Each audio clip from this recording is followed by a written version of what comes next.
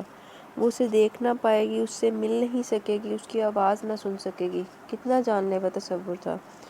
وہ سسکی بھر کر رہ گئی، اور وہ کتنا خوش لگ رہا تھا۔ دولت پانے کی خوشی اس سے بچھڑنے کی تکلیف پر غالب تھی۔ محبت کے داغوں کی کلی کس طرح کھل گئی تھی۔ 2 دن اس سے نہ ملنے پر وہ اپنی کیفیات تمام تر جذبات سمیت بیان کرتا تھا، اور اب 2 سال بچھڑنے کی خبر سناتے ہوئے اس کے ماتھے پر ایک شکن تک نہ تھی۔ جھوٹے دعوے کرنے والے بے ایمان لوگ! اس نے ناک سکوڑی۔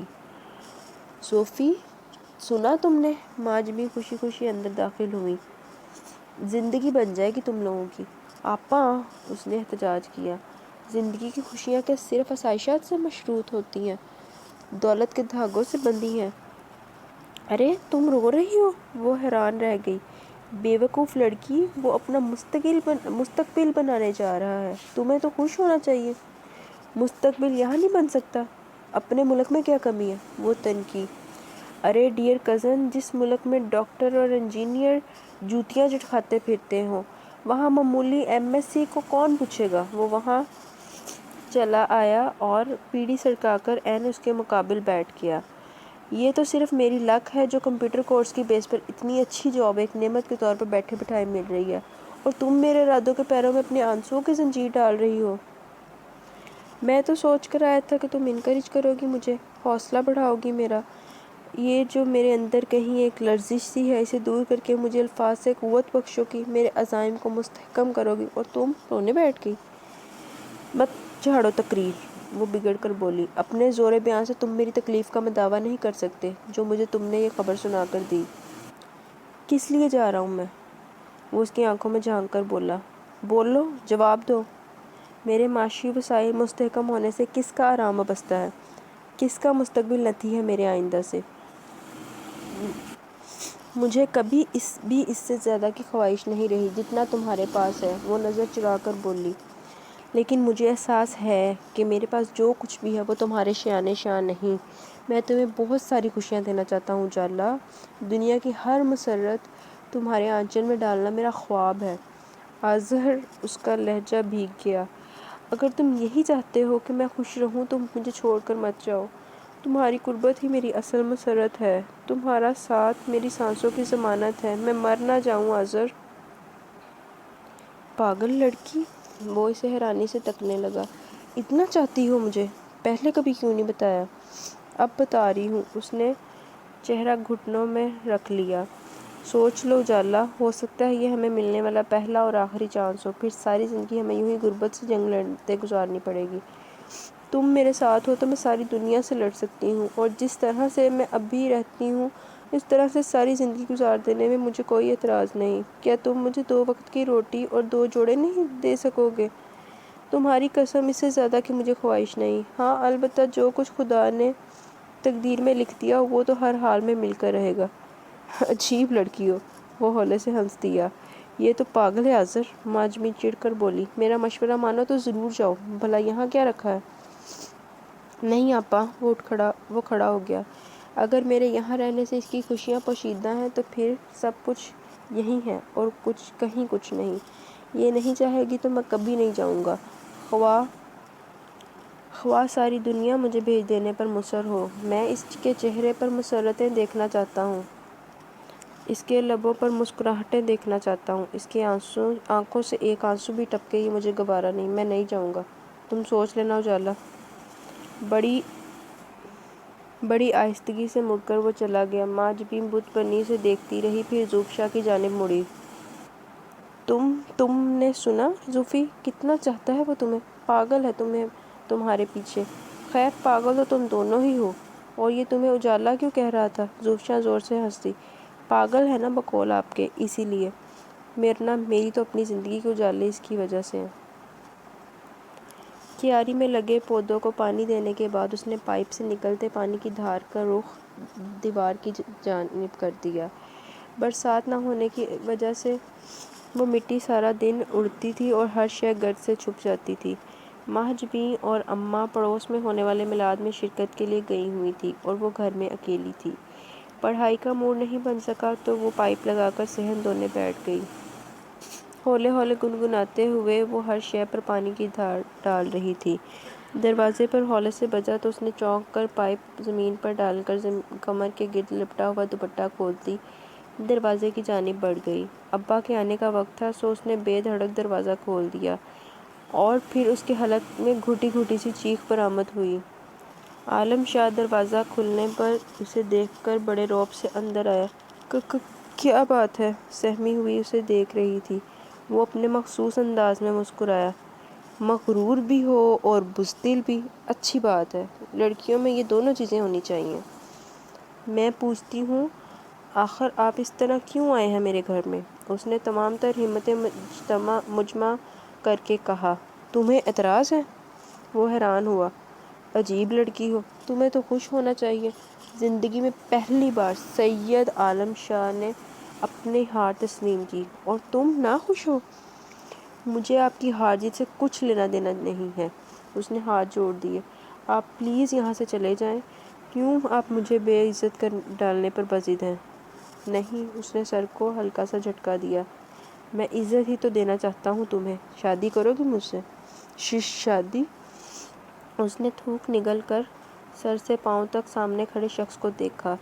سیاہ شلوار قمیض میں ملبوس، کاندھوں پر چادر ڈالے، پاؤں میں پشاوری چپل ڈالے وہ بڑا باروب، بڑا منفرد لگ رہا تھا۔ میں آپ سے ہاتھ جوڑ کر درخواست کرتی ہوں، آپ پلیز چلے جائیں۔ کوئی آ گیا تو؟ کسی نے دیکھ لیا تو؟ وہ لرزتی ہوئی آواز میں کانپتے ہوئے لہجے میں بولی۔ اس کا دل اس خیال سے بری طرح دھڑک رہا تھا کہ کہیں آذر نہ آ جائے تو کیا ہوگا؟ اس نے تیوری چڑھائی۔ کسی ایرے گیرے کے نہیں، سید عالم شاہ کے ساتھ کھڑی ہو اور میرے سوال کا جواب دو۔ شادی کرو گی مجھ سے؟ نہیں۔ اس نے خوف سے سر جھٹکا۔ میں آپ سے شادی نہیں کر سکتی، میری منگنی ہو چکی ہے۔ سید عالم شاہ کے چہرے پر بہت سے سائے لہرائے۔ منگنی؟ اس نے جیسے دانت پیسے۔ کس سے؟ اس کلاش سے جس کے پھٹیچر سکوٹر کے ساتھ تم اس دن کھڑی تھی۔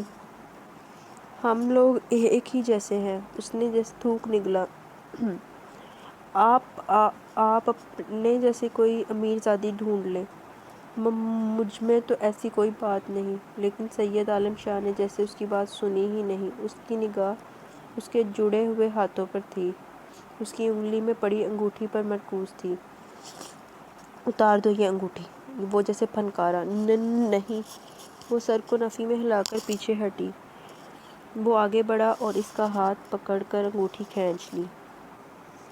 زوفشا کی ساری چیخیں اس کے حلق میں گھٹ کر رہ گئیں۔ خوف کے مارے اس کی آنکھیں پھیل گئیں۔ دیوار سے سر لگائے وہ وحشت سے اس کی جانب دیکھ رہی تھی جو اس کے بے حد قریب کھڑا تھا۔ بہت خوبصورت ہو، وہ اپنی مخمور نگاہیں اس پر جما کر کہنے لگا۔ جیسے چاندنی سے بنائی گئی ہو۔ نہ جانے تمہارا کیا نام ہے؟ میرے لیے تو تم روشنی ہو، میرے زندگی کے اندھیروں کو دور کرنے کے لیے اتاری گئی روشنی۔ میں نے تمہارا نام روشنی رکھا ہے۔ اور سنو روشنی، تم صرف میرے لیے بنائی گئی ہو۔ کسی اور کے جیون میں اجالے بکھیرنے کی تمنا اگر دل میں ہے بھی تو اسے نکال پھینکو۔ آج سے تم میری منگیتر ہو۔ اس کے تھامے ہوئے سرد ہاتھ میں اس نے انگوٹھی ڈالی اور لمبے لمبے ڈگ بھرتا باہر نکل گیا۔ زوفشا کی ساری جان اس کے بدن سے نکل چکی تھی۔ وہ دیوار کے ساتھ بیٹھتی ہی چلی گئی۔ سانس بحال کرنے اور دم میں دم آنے میں اس نے بڑی دیر لگا دی۔ پسینے میں ڈوبی پیشانی کو صاف کر کے اس نے اپنا ہاتھ دیکھا۔ اس کی انگلی میں آذر کی دی ہوئی انگوٹھی ہرگز نہیں تھی۔ 7 ہیروں سے سجی چمکتی دمکتی انگوٹھی نے اس کے ہاتھ میں روشنیاں بکھیر دی۔ سنگ مرمر سے تراشا ہوا ہاتھ جیسے بڑا قیمتی، بڑا منور ہو گیا تھا۔ اس نے دیوانوں کی طرح ادھر ادھر نگاہ دوڑائی۔ کیاری کے قریب پائپ سے نکلتے پانی میں بھیگتی اسے اپنی انگوٹھی نظر آئی۔ دوڑ کر وہ اس تک پہنچی اور دوزنوں بیٹھ کر اسے اٹھایا۔ پتہ نہیں سید عالم شاہ کی پہنائی ہوئی انگوٹھی کتنی قیمتی تھی اور آذر کی خریدی ہوئی انگوٹھی کی کیا قیمت تھی۔ اسے تو بس اتنا علم تھا کہ وہ اس کے ہونٹ آذر کی انگوٹھی پر ثبت تھے اور وہ زاروں قطار رو دی تھی۔ ہر کسی نے پوچھ کر دیکھ لیا، ہر طریقہ آزما لیا، مگر اس کی چپ کے ٹوٹنے کا نام نہیں لے رہی تھی۔ ایک ہی دن میں اس کا چہرہ مرجھا کر رہ گیا تھا، پیلا ہو گیا تھا، آنکھیں تھوڑی تھوڑی دیر بعد گیلی ہو جاتی تھی۔ ایک خوف تھا جو اس کی رگوں میں سرایت کر گیا تھا، ایک وہم اس کے دل میں گھر کر گیا تھا۔ جو کچھ عالم شاہ چاہتا ہے اگر ایسا ہو گیا تو؟ اس سے آگے وہ کچھ سوچ ہی نہ پاتی تھی، بس آنکھیں ڈبڈبا جاتی تھیں۔ عالم شاہ کی پہنائی ہوئی انگوٹھی الماری کی دراز میں مکید کر کے اس نے ہاتھ میں دوبارہ پہلے والی انگوٹھی ڈال لی تھی، لیکن دل کہتا تھا کہ اب وہ پہلے والی بات نہیں۔ پہلے وہ صرف ایک انگوٹھی نہ تھی، آذر کے جذبات کی ترجمان تھی، اس کی چاہتوں کی زبان تھی۔ لیکن اب یوں لگتا تھا جیسے وہ بولتی بند کرتی انگوٹھی خاموش ہو گئی ہو، بے جان ہو گئی اور وہ دراز میں انگوٹھی ہنس رہی ہو، قہقہے لگا رہی ہو، اپنی طاقت پر نازاں، اپنی قیمت پر مغرور ہو۔ زوفشا، اب یہی طریقہ رہ گیا ہے کہ میں پڑوس میں جا کر آذر کو فون کروں اور اس سے کہوں کہ وہ آ کر تمہارا بوتھا درست کر دے۔ ماں جبین نے اسے اسی حالت میں مجسم دیکھ کر چڑھ کر کہا۔ آپا پلیز، وہ چونک کر بولی، اس کی آواز بھیگی ہوئی تھی۔ آپ کو میری قسم، آپ آذر سے کچھ نہیں کہیں گی؟ پھر بتاؤ سچ سچ کیا بات ہوئی تھی؟ جس وقت ہم میلاد میں گئے تم بالکل ٹھیک تھی۔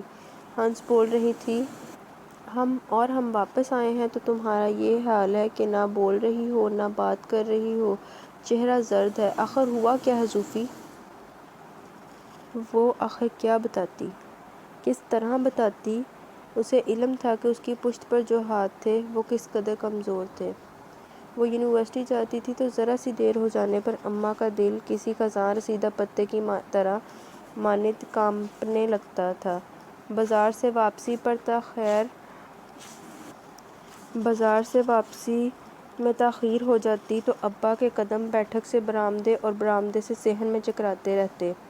ان کے کمزور کاندھے مزید جھکے ہوئے لگنے لگتے اور چہرے کی جھریوں میں تفکرات اضافہ کر دیتے۔ وہ بھلا کیسے اتنے کمزور دلوں اور ناتواں کندھوں کو مزید کمزور اور ناتواں کر دیتی؟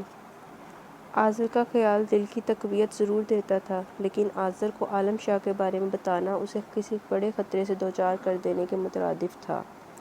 اس دن آئس کریم پارلر کے باہر کار میں بیٹھے عالم شاہ کی پچھلی نشست پر بیٹھے خوفناک مونچھوں والے گارڈ کی شکل اور اس کے ہاتھوں میں موجود رائفل اب تک اس کے ذہن میں محفوظ تھی۔ وہ آذر کے جذباتی پن سے بھی واقف تھی۔ ان حالات میں اس کی سمجھ سے باہر تھا کہ وہ کیا کرے، کسے ہمراز بنائے، کس سے حال دل کہے۔ اسے شدت سے ایک بڑے بھائی کی کمی محسوس ہوئی۔ کبھی اس نے سوچا ہی نہ تھا کہ بھائی کتنا بڑا سہارا ہوتے ہیں، کیسا گھنا درخت ہوتے ہیں۔ آج سوچو کہ اس تپتی دھوپ میں وہ خود کو بالکل بے سائبان محسوس کر رہی تھی۔ کال بیل کی آواز نے اسے اس خیالات سے باہر لا کھڑا کیا۔ میرا خیال ہے آذر ہے، کافی دنوں سے نہیں آیا، ضرور وہی ہوگا۔ ماں جبین بولتی ہوئی اٹھ کر باہر چلی گئی۔ زوفشا جلدی سے اٹھ کر آئینے کے سامنے جا کھڑی ہوئی، کنگھا اٹھا کر بالوں میں پھیرا، آنکھوں میں کاجل ڈالا اور دوپٹہ درست کرتی ہوئی باہر کی جانب چل دی۔ وہ ہرگز نہیں چاہتی تھی کہ آذر اس کی بجھی ہوئی آنکھوں اور ستے ہوئے چہرے کا سبب پوچھنے بیٹھ جائے۔ یہ اس کی اپنی آنکھ تھی اور وہ کسی بھی دوسرے کو اس میں جھلستا نہیں دیکھنا چاہتی تھی۔ وہ دروازے تک اسی دھیان میں چلتی ہوئی آئی تھی کہ آذر سے سامنا ہوگا، لیکن اندر آتے ٹوکرے اٹھائے دو افراد کو دیکھ کر وہ بت بن کر کھڑی ماں جبین کے پیچھے دوسرا بت بن گئی۔ دونوں نے چند لمحوں میں ہی چھوٹے سے صحن میں مٹھائی، پھلوں اور پھولوں کے ٹوکروں کا ڈھیر لگا دیا۔ ایک بڑے سے سنہری منقش تھال میں نہ جانے کیا تھا، اس پر مخملی کپڑا پڑا ہوا تھا۔ جبیں، زوفی بیٹا کون تھا؟ اماں بھی دھیرے دھیرے چلتی وہیں آ گئیں اور تیسرا بت بن گئیں۔ یہ کیا ہے؟ یہ سب کچھ؟ پھر وہ فوراً حواسوں میں بھی آ گئیں۔ کون ہو بھائی تم لوگ اور یہ کیا لائے ہو؟ کس نے بھیجا ہے یہ سب کچھ؟ کس کا سامان ہے؟ پے در پہ انہوں نے ایک ہی سانس میں کئی سوالات کر ڈالے۔ ہمارے شاہ صاحب نے یہ سامان روشنی صاحبہ کے لیے بھجوایا ہے منگنی کی خوشی میں۔ ایک ملازم نے مؤدب کھڑے ہو کر سوالوں کا جواب دیا۔ روشنی؟ اماں متعجب ہوئی۔ کون روشنی؟ یہاں تو کوئی روشنی نہیں رہتی، اور میرا تو خیال ہے اس پوری گلی میں اس نام کی کوئی خاتون نہیں۔ بیٹا تمہیں غلط فہمی ہوئی ہے، غلط پتے پر آ گئے۔ شاہ صاحب کل خود یہیں آئے تھے، میں ان کا ڈرائیور ہوں، میں نے یہاں پہنچایا تھا کل نے، اس نے جواب دیا۔ آخر یہ شاہ صاحب ہیں کون؟ اماں پریشان ہو گئی۔ سید عالم شاہ، سید فرمان شاہ کے بیٹے۔ ماجبی صوفی؟ اماں ان دونوں کی جانب مڑی۔ تم جانتی ہو کیا اس نام کے کسی شخص کو؟ ماجبی کا سر بے اختیار نفی میں ہلا، جبکہ وہ چور بنی سر جھکائے اپنے پیروں کو گھورے جا رہی تھی۔ اماں کے سامنے اس کا جھکا ہونا سر ان کے سوال کا اثبات میں جواب بن گیا۔ زوفشاں؟ کون ہے یہ شاہ؟ ان کے لہجے میں وسوسے تھے، عجیب سی سختی تھی، تعجب تھا۔ اس کی آنکھیں اشکوں سے لبریز ہو گئیں۔ برسوں کی محنت سے تعمیر کیا گیا اعتبار کا بت دھڑام سے منہ کے بل گرنے کو تھا۔ وہ بے قصور تھی، لیکن اس عجیب سے موقع پر جیسے خود بخود قصوروار لگنے لگی تھی۔ زوفشاں، میں کیا پوچھ رہی ہوں؟ اماں نے دکھ سے اسے دیکھا۔ اماں مجھے نہیں معلوم، میرا یقین کریں۔ اس نے اشکوں بھری نگاہیں ان پر جما کر التجا کی۔ یہ ان کا کارڈ ہے۔ ملازم نے ان دونوں کے درمیان ہونے والے مکالمات کے دوران ایک کارڈ ماجبین کو تھما دیا۔ انہوں نے کہا تھا روشنی بی بی کو دینا۔ دونوں کھلے دروازے سے باہر نکل گئے۔ ارے سنو بھائی! اماں ہڑبڑا کر ان کی جانب مڑی۔ ارے بھائی یہ لیتے جاؤ، یہ ہمارا سامان نہیں۔ زوفشاں بیٹا یہ کیا گتھی ہے؟ اسے روتا دیکھ کر اس بار وہ کچھ نرم لہجے میں مخاطب ہوئی۔ مجھے کچھ بتاؤ ورنہ گھبراہٹ سے میرا ہارٹ فیل ہو جائے گا۔ تمہارے ابا آتے ہوں گے، میں کیا جواب دوں گی انہیں؟ اماں میں اسے نہیں جانتی، اس نے آنسو پونچھ کر رندھی ہوئی آواز میں بتایا۔ 2 دن اس نے میرا پیچھا کیا، کل آپ لوگوں کی غیر موجودگی میں آ کر کہہ گیا کہ میں خود کو اس کی منگیتر سمجھوں۔ ہائے اللہ! اماں نے دل تھام لیا اور وہیں بیٹھ گئی۔ اماں! وہ دونوں بوکھلا کر ان کی جانب بڑھی۔ ان کا چہرہ یک لخت بے حد زرد ہو گیا تھا۔ آپا! آپ اماں کو اندر لے کر چلیں، میں گلوکوز بنا کر لاتی ہوں۔ وہ جھٹ پٹ باورچی خانے کی سمت دوڑ پڑی۔ اماں کو گلوکوز پلا کر ہوا میں لٹا کر دونوں ان کے ہاتھ تھام کر ان کے پاس بیٹھ گئی۔ زوفی کیسا شخص ہے یہ شاہ؟ انہوں نے نحیف آواز میں پوچھا۔ کیا بہت بااثر ہے؟ امیر ہے؟ ہاں ہوگا تو ضرور، وہ تو اندازہ ہی ہو رہا ہے۔ ارے بیٹا ایسے لوگ تو بہت خطرناک ہوتے ہیں، پیچھا لے لیں تو چھوڑتے نہیں، کالے سانپ کی طرح۔ تو نے کہاں سے یہ مصیبت پیچھے لگا لی زوفی؟ اماں میں کیا کرتی؟ وہ ایک بار پھر رونے لگی۔ میرا کوئی قصور نہیں ہے اماں، میں بالکل بے قصور ہوں۔ ارے مجھے پہلے کچھ بتا تو دیتی، تیرا یونیورسٹی جانا تو بند کرا دیتی، میں نوبت یہاں تک نہ پہنچتی۔ اماں ابا آتے ہوں گے، ماجبی فکر مندی سے بولی۔ اس سامان کا کیا کریں؟ بیٹا ان کی طبیعت پہلے ہی ٹھیک نہیں ہے، وہ تو مزید نڈال ہوں گے۔ یوں کرو پہلے وہ سامان اندر اپنے کمرے میں رکھوا لو، چارپائیوں کے نیچے کر دو۔ جاؤ جلدی کرو، تمہارا باپ پہلے ہی بہت کمزور دل کا مالک ہے، ویسے ہی تم دونوں کی فکر میں گھلتا ہے۔ اماں نے بولنا شروع کیا تو بولتی ہی چلی گئیں۔ زوفشاں اور ماجبین بھاگم بھاگ صحن میں آئیں اور سامان اندر لے جانے لگیں۔ پہلے دونوں نے مل کر مٹھائی کے ٹوکرے اندر رکھے، پھر باہر آئیں تو ماجبین رک گئی۔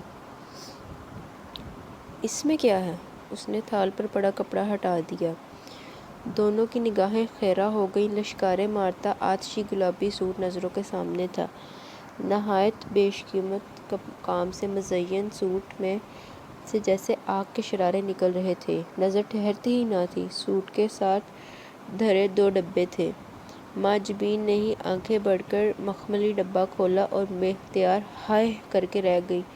سونے کا خوبصورت اور قیمتی ملتانی سیٹ تھا۔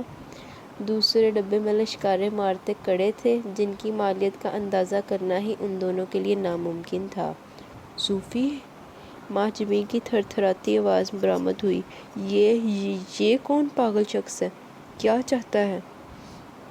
زوفیہ کے پاس اس سوال کا جواب تھا تو، لیکن وہ دینے کے قابل نہ تھی۔ پتھرائی ہوئی نظروں سے وہ محض کسی غیر مرئی نکتے کو گھور رہی تھی۔ چلو زوفی، جلدی کرو، ابا نہ آ جائیں۔ ماجبین جیسے نیند سے جاگی، دونوں پھر جلدی جلدی کام نپٹانے لگیں۔ ابا کی آمد سے قبل ہی دونوں نے صحن صاف کر دیا۔ سارے ٹوکرے انہوں نے کمرے کی چارپائیوں کے نیچے چھپا دیے۔ کمرے کا دروازہ بند کر کے کنڈی لگا دی تاکہ پھلوں اور پھولوں کی خوشبو بھید نہ کھول دے۔ ابا کے آ جانے کے بعد بھی تینوں ماں بیٹیوں نے جذبات پر قابو پائے رکھا، مبادا انہیں ان کے چہرے سے کسی پریشانی کا احساس نہ ہو جائے۔ زوفی! باورچی خانے میں روٹی بیلتے ہوئے ماجبین نے دھیرے سے اسے پکارا۔ اب کیا کرنا ہے؟ وہ بھی تو ہمارے اپنے ہیں، اور پھر ہم بھلا کہیں بھی کس سے؟ اور ہے کون ہمارا؟ اللہ ہے نا ہمارا، وہی بہتری وسیلہ کرے گا۔ پھر بھی زوفی، وسیلہ بھی تو ہونا چاہیے۔ ابا کو ہم بتائیں نہیں، آذر اور عاصم کو بے خبر رکھیں، پھر بھلا ہم عورتیں کیا کریں گی؟ کر کیا سکتے ہیں ہم؟ اور پھر مزید کچھ گڑبڑ ہوئی اور اس کے بعد ان کا پتہ چلا تو قیامت مچا دیں گے۔ قیامت تو اب برپا ہونی ہی ہے ابا۔ اس نے افسردگی سے سر جھکا لیا۔ لیکن میں چاہوں گی کہ جہاں تک ہو سکے اس قیامت کو دور رکھا جائے۔ آذر اور عاصم بھائی کا اس معاملے میں پڑنا خطرناک بھی ہو سکتا ہے۔ اور پھر کیا کر لیں گے، کیا بگاڑ لیں گے اس شخص کا؟ پھر اب کیا ہوگا کیا؟ وہ فکر مندی سے بولی۔ خدا بہتر کرے گا۔ وہ ملازم آپ کو کارڈ دے رہا تھا نا؟ ہاں ہے وہ میرے پاس۔ کیوں؟ مجھے دے دیجیے گا۔ وہ سوچ میں گم تھی۔ کیوں؟ وہ چونکی۔ تم کیا کرو گی؟ اس کی چیزیں واپس بھجواؤں گی۔ وہ آہستگی سے اٹھ گئی اور باہر نکل کر صحن میں بچھی چارپائی پر لیٹ گئی۔ جی فرینڈز، تو اب یہاں آج ہماری ایپیسوڈ 2 اپنے اختتام کو پہنچی۔ انشاءاللہ ہم نیکسٹ ایپیسوڈ کے ساتھ جلد ہی کل ملیں گے اسی ٹائم میں۔ تب تک کے لیے اپنا بہت سارا خیال رکھیے گا۔ اللہ حافظ، اور دعاؤں میں یاد رکھیے گا۔